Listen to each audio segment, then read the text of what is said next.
kanyang mga anak. Bakit daw? Because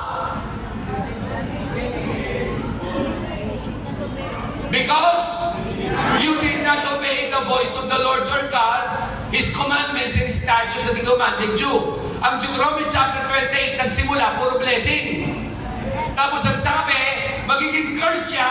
Bakit? Dahil sa blessing na yan, you did not obey. Dumagdag pa. Sabi niya, because you did not serve.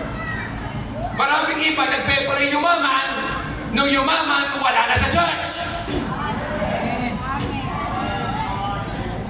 Iba, kung kailan nag-asawa, tsaka nanlamig sa paglingkod. Mali! Kaya yung blessing mo, nagiging curse.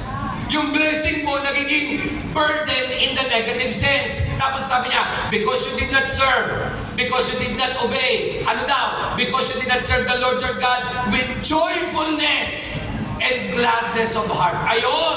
Mahirap ba maglingkod sa Diyos? Oo naman! Pero mas mahirap maglingkod sa demonyo.